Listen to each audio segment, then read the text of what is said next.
ଚନ୍ଦ୍ରଭାଗାର ତୂର୍ଯ୍ୟନାଦ ଅନ୍ତର୍ଜାତୀୟ ଖ୍ୟାତିସମ୍ପନ୍ନ ଅଦ୍ୱିତୀୟ କବି ନମ୍ର କମ୍ର ସୌମ୍ୟ ଜୟନ୍ତ ମହାପାତ୍ରଙ୍କ କବିତ୍ୱ ଯେତିକି ଉଜ୍ଜ୍ୱଳ ଓ ଉତ୍ତୁଙ୍ଗ, ସେତିକି ଛଳ ଛଳ ଓ ନିମ୍ନଗ ତାଙ୍କର ବ୍ୟକ୍ତିତ୍ୱ। ସରଳ ନିଷ୍କପଟ ଶିଶୁସୁଲଭତା ତାଙ୍କର ଆଭୂଷଣ। ଯିଏ ଥରେ ମିଶିଛି ତାଙ୍କ ସହ ଲୀନ ହୋଇଯାଇଛି ତାଙ୍କରି ବ୍ୟକ୍ତିତ୍ୱ ଭିତରେ। ଏଠୁ ଫେରିଯିବାର ପ୍ରାୟ 2 ମାସ ପୂର୍ବରୁ ତାଙ୍କ ସହ ଶେଷଥର ପାଇଁ କଥା ହେଇଥିଲେ ଆମ ସମୟର ଜଣେ ସୁପରିଚିତ କବି ସାବିତ୍ରୀ କବି। ଜୟନ୍ତଙ୍କ ସହ କଥା ହେଇଥିବା ଓ ବିତେଇଥିବା ଅନେକ ମାର୍ମିକ ମୁହୂର୍ତ୍ତର ସ୍ମୃତିକୁ ଏଇଠି ବାଣ୍ଟିଛନ୍ତି ସାବିତ୍ରୀ, ଯାହା ଯେତିକି ଅଭୁଲା, ଯେତିକି ପ୍ରାଣଚହଲା, ସେତିକି ରୋମାଞ୍ଚକ ଓ ସମ୍ବେଦନାତ୍ମକ ବି।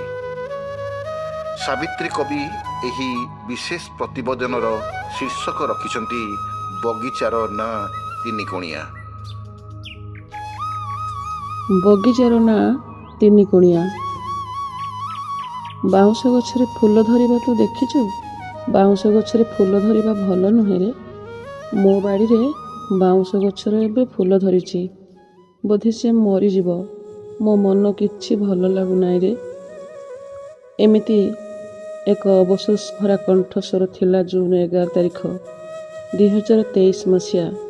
ଉଭୟ ଓଡ଼ିଆ ଓ ଇଂରାଜୀ ଭାଷା ସାହିତ୍ୟ ସର୍ଜନାରେ ମଗ୍ନ ଥିବା ଆନ୍ତର୍ଜାତିକ ଖ୍ୟାତିସମ୍ପନ୍ନ କବି ଶ୍ରୀଯୁକ୍ତ ଜୟନ୍ତ ମହାପାତ୍ରଙ୍କର। ସେଇ ଥିଲା ତାଙ୍କ ସହ ମୋର ଶେଷ ବାର୍ତ୍ତାଳାପ। କଲେଜରେ ପଢ଼ିବା ବେଳେ ପ୍ରଥମେ ତାଙ୍କ କବିତା ସହିତ ପରିଚିତ ହୋଇଥିଲି। ଇଂରାଜୀ MA ଶ୍ରେଣୀରେ ମଧ୍ୟ ତାଙ୍କ କବିତା ସିଲାବସ୍ରେ ଚଳୁଥିଲା। ମାତ୍ର ସେ ଯେ ଜଣେ ଓଡ଼ିଆ ଓ ଓଡ଼ିଆ ଭାଷାରେ କବିତା ଲେଖନ୍ତି ବହୁତ ପଛରେ ଜାଣିଲି। ପୁଣି କବିତା ସହିତ ସେ ଇଂରାଜୀ ଭାଷାରେ ଚମତ୍କାର ଗପ ଲେଖନ୍ତି ଏ କଥା ଜାଣିଲି ତାଙ୍କ ରଚିତ କାଳଜୟୀ ଗଳ୍ପ ଟ୍ରଙ୍କ ଅଫ୍ ଗଣେଶ ପଢ଼ିବା ପରେ, ଯାହା ଏବେ ଓଡ଼ିଆ ମିଡ଼ିୟମ ସ୍କୁଲରେ ଦ୍ୱିତୀୟ ଭାଷା ଇଂରାଜୀ ସାହିତ୍ୟର 9ମ ଶ୍ରେଣୀରେ ପଢ଼ାଯାଉଛି। ତାଙ୍କର ଫଟୋ ଦେଖି ପ୍ରଥମେ ମୁଁ ଭାବିଥିଲି ଏତେ ଧଳା ଗୋରା ମଣିଷଟି ନିଶ୍ଚୟ ଜଣେ ଇଂଲଣ୍ଡ କିମ୍ବା ଆମେରିକୀୟ ହୋଇଥିବେ। ମାତ୍ର ସେ ଯେ ଜଣେ ଭାରତୀୟ, ଜଣେ ଓଡ଼ିଶାବାସୀ, କଟକର ତିନିକୋଣିଆ ବଗିଚାର ଚନ୍ଦ୍ରଭାଗା କୂଳର ତନ୍ମୟ ତପସ୍ୱୀ, ଏ କଥା ନିରାଟ ସତ୍ୟ ହେଲେ ବି ମୋର ବିଶ୍ୱାସ ହେଉନଥିଲା। ନୀଳ ଜିନ୍ସ ସାଙ୍ଗକୁ ଟି-ସାର୍ଟ ତାଙ୍କୁ ବେଶ୍ ମାନୁଥିଲା। ଜିନ୍ସ ପିନ୍ଧିବା ତାଙ୍କର ଏକ ଅଜବ ସଉକ ଥିଲା। ପରିଣତ ବୟସରେ ବି ତାଙ୍କ ଜିନ୍ସ ପିନ୍ଧିବା ଷ୍ଟାଇଲ ତାଙ୍କୁ ଖୁବ୍ ନିଆରା ଭାବରେ ଚିହ୍ନେଇ ଦେଉଥିଲା। ଧୀରେ ଧୀରେ ତାଙ୍କ ଲେଖା ଭିତରକୁ ପଶିବା ପରେ ଏକ ପ୍ରକାର ମୋହରେ ପଡ଼ିଗଲି। ଅନେକ ଜାଗାରେ ତାଙ୍କ ଇଂରାଜୀ କବିତାର ଅନେକ ଶବ୍ଦ ଓ ଧାଡ଼ିଙ୍କ ପାଖରେ ଅଟକିଗଲି। ଏଣୁ ଭାବିଲି ପଢ଼ିସାରି ମୋତେ ତାଙ୍କର ଲେଖା ସବୁ ଭଲ ଲାଗୁଥିବା କଥା ଜଣେଇ ଚିଠିଟିଏ ଲେଖିବି। ମାତ୍ର ତାଙ୍କର ଠିକଣା ମୋତେ ଜଣାନଥିବାରୁ ଚିଠି ଲେଖିବାର ନିରୀହ ଆଶାଟି କ୍ରମେ ମଉଳିଗଲା। ଏ ଭିତରେ ବହୁତ ବର୍ଷ ବିତିଗଲା। ମନ ଭିତରୁ କିନ୍ତୁ ତାଙ୍କୁ ମୋ ମନ କଥା ଜଣେଇବାର ସୁପ୍ତ ଇଚ୍ଛାଟି ସେମିତି ବଳବତ୍ତର ହୋଇ ରହିଥିଲା। ଦିନେ ମୋର ସବୁ ଉତ୍କଣ୍ଠାର ପୂର୍ଣ୍ଣଚ୍ଛେଦ ପକାଇ ହଠାତ୍ କେଉଁଠୁ ଗୋଟେ ତାଙ୍କ ଲ୍ୟାଣ୍ଡଫୋନ୍ ନମ୍ବର ପାଇ ଖୁସି ହୋଇ ଏଥର ନିଶ୍ଚୟ ମନ ପୂରେଇ କଥା ହେଇଯିବି ଭାବିଲି ମୋ ମନ ଭିତରେ ଉଙ୍କି ମାରୁଥିବା ଅନେକ ପ୍ରଶ୍ନର ଉତ୍ତର ମୋତେ ମିଳିଯିବ। ମାତ୍ର ମୋ ଭିତରେ ଶୋଇ ରହିଥିବା ସେହି ଚିରାଚରିତ ସମ୍ଭ୍ରମତାଟି ମୋତେ ପଛକୁ ଟାଣି ଧରିଲା।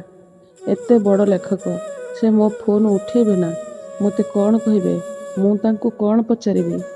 ମୁଁ ଏସବୁ ପ୍ରଶ୍ନବାଚୀର ପୂର୍ଣ୍ଣଚ୍ଛେଦ ପକାଇ ସାହସ ସଞ୍ଚୟ କରି ଦିନେ ସେ ଲ୍ୟାଣ୍ଡଫୋନ୍ ନମ୍ବରରେ ରିଂ କରିଦେଲି। ସାର୍ ପ୍ରଣାମ, ଆପଣ ଜୟନ୍ତ ସାର୍ କହୁଛନ୍ତି? ସେପଟୁ ଗୋଟିଏ ମିଠା ସ୍ୱର ଶୁଭିଲା। ୟେସ୍, ମୁଁ ଜୟନ୍ତ ମହାପାତ୍ର କହୁଛି। ଆପଣ କିଏ କହୁଛନ୍ତି? ମୁଁ ଖୁବ୍ କମ୍ ଶବ୍ଦରେ ମୋର ପରିଚୟ ଦେଇଥିଲି ଓ ତାଙ୍କ କବିତା ମୋତେ ଭଲ ଲାଗିଥିବା କଥା ଜଣେଇଥିଲି। ସେ ଖୁସି ହୋଇଥିଲେ ଓ ମୋର ଆଗ୍ରହ ଦେଖି ସେ ତାଙ୍କ କବିତା ବିଷୟରେ ମୋତେ ଅନେକ ଉପାଦେୟ କଥା ମାନ କହିଥିଲେ, ଯାହା ଶୁଣି ମୋ ମନ ପୂରି ଯାଇଥିଲା। ସତରେ ଜଣେ ଏତେ ବଡ଼ ବିଚକ୍ଷଣ ସ୍ରଷ୍ଟା ମୋ ସହ ଏତେ ସୁନ୍ଦର କଥା ହେବେ, ଏଇ କଥା ମୋ ସ୍ୱପ୍ନର ବାହାରେ ଥିଲା। କେତେ ଅମାୟିକ ଓ ଓ ଆତ୍ମୀୟତାପୂର୍ଣ୍ଣ ତାଙ୍କ ବ୍ୟବହାର, କେତେ ମିଠା ତାଙ୍କ କଣ୍ଠସ୍ୱର। ଏ ଭିତରେ ମୋର କବିତା ପ୍ରତି ଆଗ୍ରହ ଓ ତାଙ୍କ ଲେଖା ପ୍ରତି ଦୁର୍ବଳତା ବୋଧେ ସେ ଜାଣିପାରିଥିଲେ। ସେଇଥିପାଇଁ ବୋଧେ ମୋ ଫୋନ୍କୁ ସେ ବହୁତ ଗୁରୁତ୍ୱ ଦେଉଥିଲେ। ପରେ ପରେ ମୁଁ ଅନେକ ଥର କଥା ହେଇଛି ତାଙ୍କୁ ପାଖରୁ ନ ଦେଖିଥିଲେ ବି ତାଙ୍କ ସାହିତ୍ୟିକ ଜୀବନଠୁ ଆରମ୍ଭ କରି ବ୍ୟକ୍ତିଗତ ଓ ବର୍ତ୍ତମାନର ଜୀବନ ଯାଏ। ପ୍ରତିଥର କଥା ଛଳରେ ମୁଁ ତାଙ୍କୁ କେତେ କେତେ ପ୍ରଶ୍ନ ପଚାରିଥାଏ। ସେ ଛୋଟ ପିଲାଙ୍କ ଭଳି ମିଠା ହସ ହସି ଦେଇ ମୋର ସମସ୍ତ ପ୍ରଶ୍ନର ଉତ୍ତର ବେଶ୍ କଳକଳ ଛଳଛଳ ହୋଇ ଦେଇଥାନ୍ତି।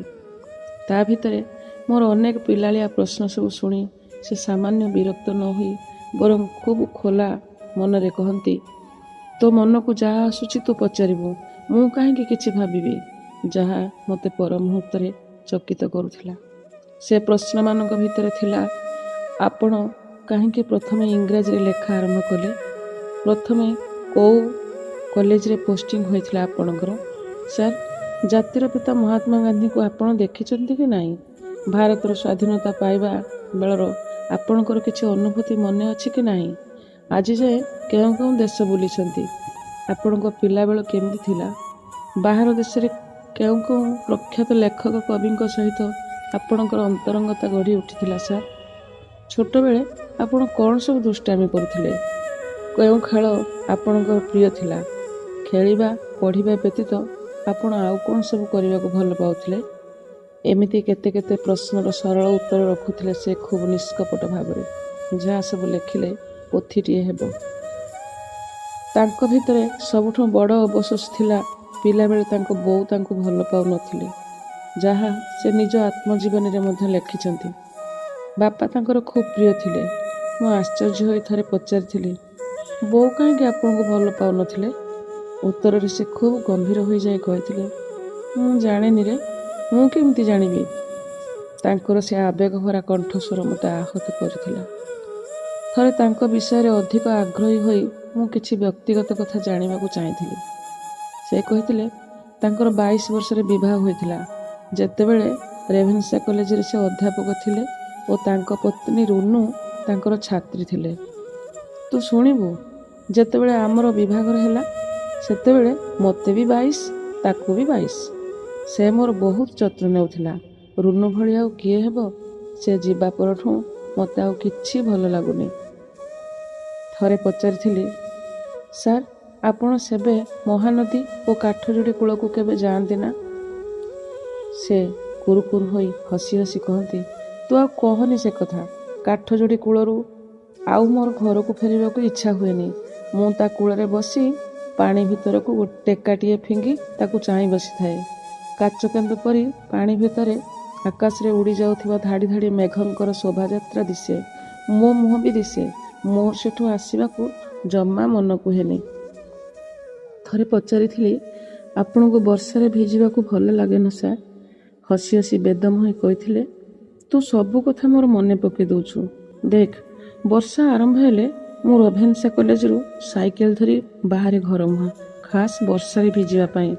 ଇଆଡ଼େ ଘରେ ରୁନୁ ମୋ ଉପରେ ରାଗେ ସିନା, ମୋତେ ଛୋଟ ପିଲାଟିଏ ପରି ଭାବି ଗାମୁଛାରେ ପୋଛି ପାଛି ଦିଏ। ରୁନୁ ମୋର ବହୁତ ଯତ୍ନ ନିଏ। ତାକୁ ମୁଁ ଏ ଜନ୍ମ କିମ୍ବା କେଉଁ ଜନ୍ମରେ ବି ଭୁଲି ପାରିବିନି। ସିଏ ଥିଲା ମୋ ପାଇଁ ଈଶ୍ୱରଙ୍କ ଅମୂଲ୍ୟ ଦାନ।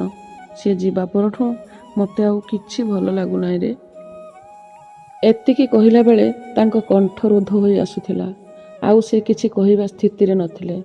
ସେ କଥା କଥାରେ ତାଙ୍କ ପତ୍ନୀଙ୍କ କଥା କହୁଥିଲେ। ଏ କଥା କହିଲା ବେଳେ ତାଙ୍କୁ କେତେ କଷ୍ଟ ହେଉଥିଲା ସେ କଥା ମୁଁ ଠିକ୍ ବୁଝିପାରୁଥିଲି। ମୋ ଆଖି ବି ଜକେଇ ଆସୁଥିଲା। ମୁଁ ପ୍ରସଙ୍ଗ ବଦଳାଇବାକୁ ଯାଇ ପଚାରିଥିଲି, ଆପଣଙ୍କ ପିଲାମାନେ କେଉଁଠି? ସେମାନେ କ'ଣ ଆପଣଙ୍କ ପାଖେ ରହନ୍ତି ନାହିଁ? ସେ କୋହଭରା କଣ୍ଠରେ କହିଲେ, ମୋର ଝିଅ ନାହାନ୍ତି, ଗୋଟିଏ ବୋଲି ପୁଅ, ସେ ବି ଆରପାରିରେ। ବୋହୂ ଓ ନାତି ନାତୁଣୀ 2 ଜଣ ଓଡ଼ିଶା ବାହାରେ ରହନ୍ତି। ସେମାନେ ଏଠାକୁ ଆସନ୍ତି ନାହିଁ।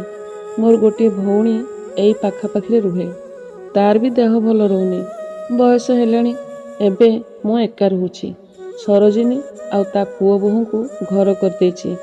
ସେମାନେ ଆର ପାଖେ ରହୁଛନ୍ତି, ମୋର ଦେଖାଶୁଣା କରୁଛନ୍ତି। ମୋର ପ୍ରଶ୍ନ, ସରୋଜିନୀ କିଏ? ବରହମପୁର ତା ଘର। ଦୁଇଟି ଛୋଟ ପିଲାଙ୍କୁ ଧରି ଆସିଥିଲା। ରୁନୁକୁ ସାହାଯ୍ୟ କରୁଥିଲା। ରୁନୁ ମରିବା ପୂର୍ବରୁ କହିଯାଇଥିଲା, ବିଚରା ପିଲା ଦିଟାଙ୍କୁ ନେଇ କୁଆଡ଼େ ଯିବ? ଆମ ପାଖରେ ଶରଣ ପଶିଛି, ତାକୁ ଏଇଠି ଜାଗା ଟିକେ ଦେବ, ତା ପିଲା ଛୁଆ ଧରି ରହିବ, ଆମର ଦେଖାଶୁଣା କରିବ। ସରୋଜିନୀର ଝିଅ ବାହା ହେଇଗଲାଣି, ପୁଅର ବି ଗୋଟିଏ ପୁଅ ହେଲାଣି। ସରୋଜିନୀ ବୟସ ଭାରରେ ନଇଁଗଲାଣି। ଏବେ ସିଏ ବି କ'ଣ କରିବ? ଶ୍ୱାସ ଯୋଗୁଁ ସବୁବେଳେ ଖୁଁ ଖୁଁ ହୋଇ କାଶୁଛି। ତା ଝିଅ ଓ ବୋହୂ ମୋତେ ଗଣ୍ଡେ ରୋଷେଇ କରି ଦେଉଛନ୍ତି। ସେ କେତେଥର କଥା ଛଳରେ କହିଥିଲେ, ତୁ କ'ଣ କେବେ କଟକ ଭୁବନେଶ୍ୱର ଆସୁନା? ଥରେ ଆ, ବୁଲିଯିବୁ।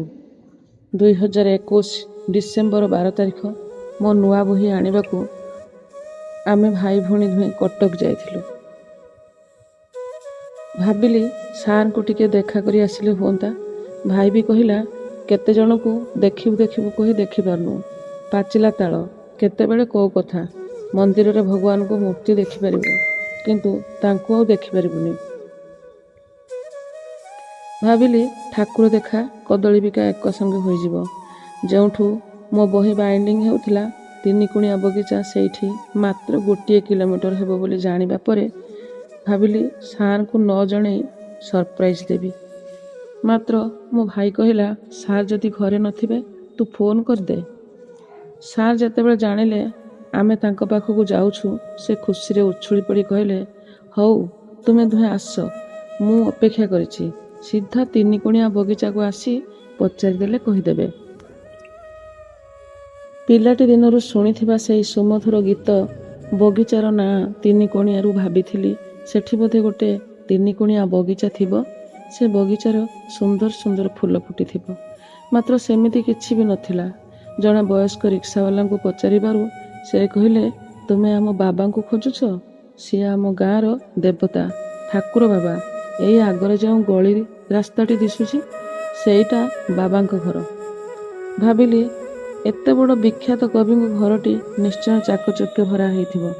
ଅତ୍ୟାଧୁନିକ ସାଜ ସରଞ୍ଜାମରେ ଝଲସି ଉଠୁଥିବ। ସାମ୍ନାରେ ଥିବ ଲନ୍, ସୁନ୍ଦର ସୁନ୍ଦର ଫୁଲ ଗଛ, ଚେନ୍ରେ ବନ୍ଧା ହୋଇଥିବ କୁକୁର ଭୋ ଭୋ କରି ଖେଦି ଆଣିବ ଆମକୁ। ମାତ୍ର ମୋ ଭାବନାର ପୂର୍ଣ୍ଣଚ୍ଛେଦ ପକେଇ ଗେଟ୍ ପାଖରେ ଲେଖାଥିଲା ଚନ୍ଦ୍ରଭାଗା। କ୍ୟାମ୍ପସ୍ ଭିତରେ ବାଉଁଶ ବୁଦା ଓ ଅନାବନା ଘାସ ବଣ ଭିତରେ ଗୋଟିଏ ଏକତାଲା ପୁରୁଣା ପକ୍କା ଘର। ତାହା ଦେଖି ମୋର ବିଶ୍ୱାସ ହେଲା ନାହିଁ, ଏହା ଜଣେ ଆନ୍ତର୍ଜାତିକ ଖ୍ୟାତିସମ୍ପନ୍ନ କବିଙ୍କର ଘର ବୋଲି। ସାର୍ ଆମକୁ ବାହାରେ ଅପେକ୍ଷା କରିଥିଲେ। ପିନ୍ଧିଥିଲେ ଧଳା ଟ୍ରାଉଜର ଓ ପଞ୍ଜାବୀ ସାଙ୍ଗକୁ କଳା ରଙ୍ଗର ପତଳା ଜ୍ୟାକେଟ୍।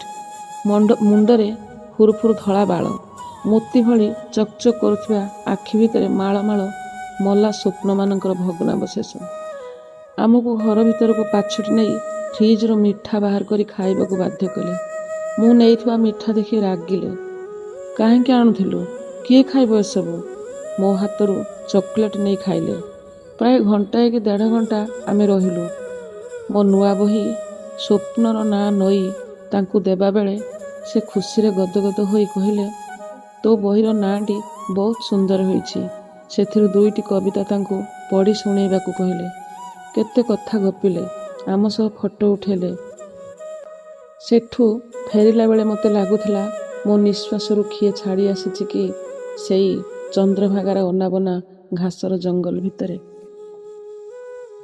2023ରେ ସେ ଭଦ୍ରକରେ ଗୋଟିଏ ସାହିତ୍ୟ ସଭାକୁ ଆସିଥିବା କଥା ଶୁଣି ଆମେ ଭାଇ ଭଉଣୀ ଯାଇଥିଲୁ।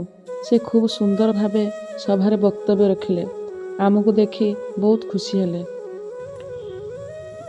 ପରେ ଶୁଣିଲି ସେ ଖଟରୁ ପଡ଼ିଯାଇ ମୁଣ୍ଡରେ ଆଘାତ ଲାଗିଛି।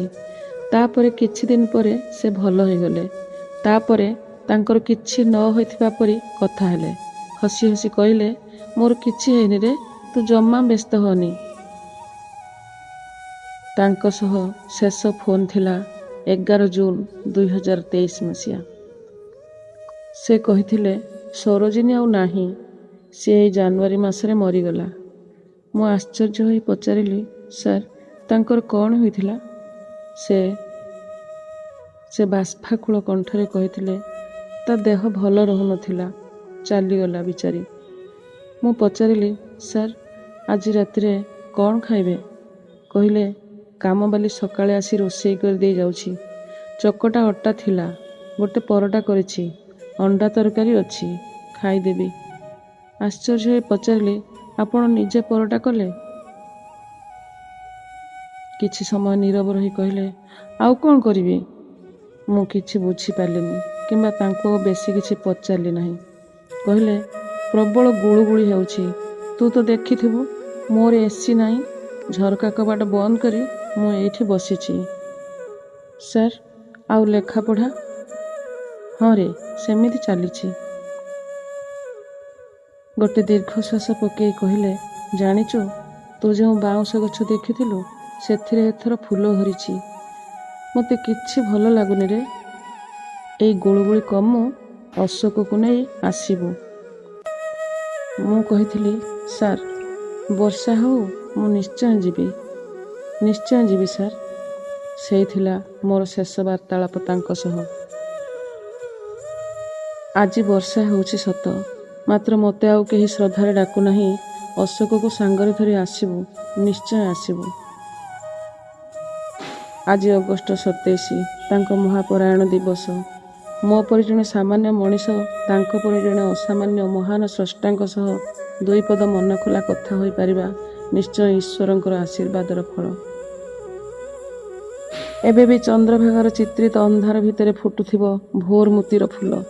ବାଉଁଶ ବଣରେ ଚାଲୁଥିବ ଗୋଟେ ଲମ୍ବା ଛାଇ। ମେଘରୁ ଝରି ପଡ଼ୁଥିବ କବିତା। ତିନିକୁଣିଆ ବଗିଚାରେ କେହି ଜଣେ ଅପେକ୍ଷା କରୁଥିବ କାହାକୁ ଓ ଭାବୁଥିବ, ତଥାପି ପାହିନି ରାତି, ତଥାପି ପାହିନି ରାତି।